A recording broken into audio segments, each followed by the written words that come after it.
សូមជម្រាបសួរបងប្អូនប្រិយមិត្តដែលកំពុងតែ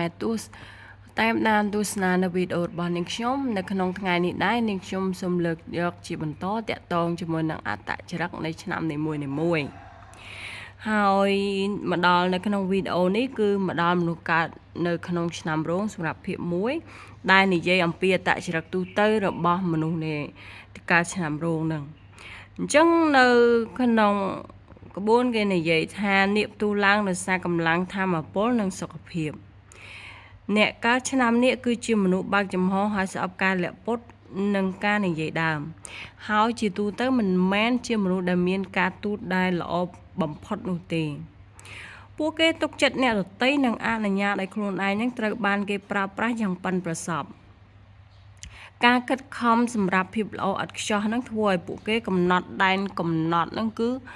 មិនត្រឹមតែខ្ពស់សម្រាប់ខ្លួនឯងនិងរង្វង់នៃអ្នកជុំវិញខ្លួនទេថែមទាំងពិភពលោកទាំងមូលផងដែរមាន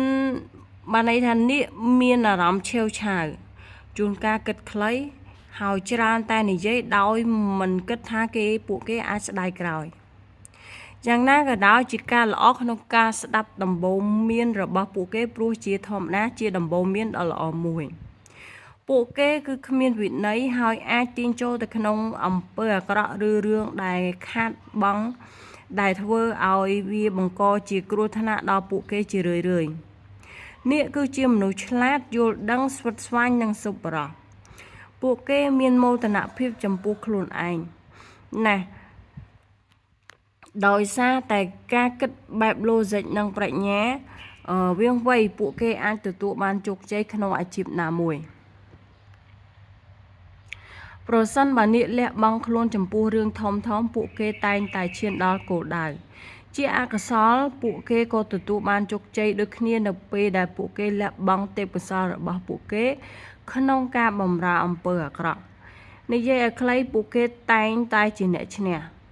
នៅពេលដែលនិយាយអំពីសេចក្តីស្នេហានាគត្រូវបានគូស្នេហ៍របស់ពួកគេស្រឡាញ់បើទោះបីជាពួកគេនឹងកម្រនឹងតបស្នងអីក៏ដោយបានន័យថាមនុស្សដែលស្រឡាញ់អ្នកកើតឆ្នាំរោងហ្នឹងឬក៏មានដៃគូជាអ្នកឆ្នាំរោងឬក៏គ្រួសារហ្នឹងភាគច្រើនដៃគូរបស់គាត់អ្នកដែលកើតឆ្នាំរោងហ្នឹងគឺគេស្រឡាញ់នឹងផ្ដល់សេចក្តីស្នេហាបរិសុទ្ធចំពោះគាត់ក៏ប៉ុន្តែមនុស្សដែលកើតឆ្នាំរោងហ្នឹងពេលខ្លះគាត់មិនសូវជាតបស្នងទៅកាន់សេចក្តីស្រឡាញ់របស់គេហើយគាត់មិនសូវជាយល់នៅអត្តន័យស្នេហាជ្រាលជ្រៅទេដូច្នេះហើយពួកគេមិនយល់ពីភាពល្វីងជូរចត់នៃសេចក្តីស្រឡាញ់ទេដូច្នេះពួកគេតែងតែទុកឲ្យជនរងគ្រោះនឹងដោយភាពអស់សង្ឃឹម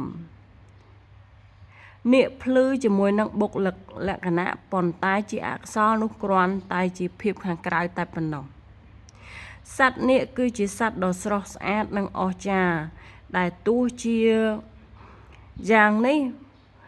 វាមានដង្ហើមភ្លើងមាសប៉ុន្តែបន្ទាប់មកដូចនៅក្នុងរឿងនិទានពួកគេតែងតែមានទំនោរដុតខ្លួនឯងនៅអាស៊ីនាគគឺជានិមិត្តសញ្ញាមង្គលនៅលើដែនដីនិងអំណាចនៃស្ថានសួគ៌អញ្ចឹងនេះសម្រាប់អត្តចរិតទូទៅរបស់មនុស្សកើតឆ្នាំនេះសម្រាប់ភាគទី1បានមកដល់ទីបញ្ចប់អរគុណច្រើនសម្រាប់ការតាមដានទស្សនាវីដេអូរបស់នាងខ្ញុំបើសិនជាចូលចិត្តសូមជួយចុច like ហើយបើចង់តាមដានទស្សនាវីដេអូរបស់នាងខ្ញុំជាបន្តសូមជួយចុច subscribe ឲ្យផងអរគុណច្រើនសូមជម្រាបលា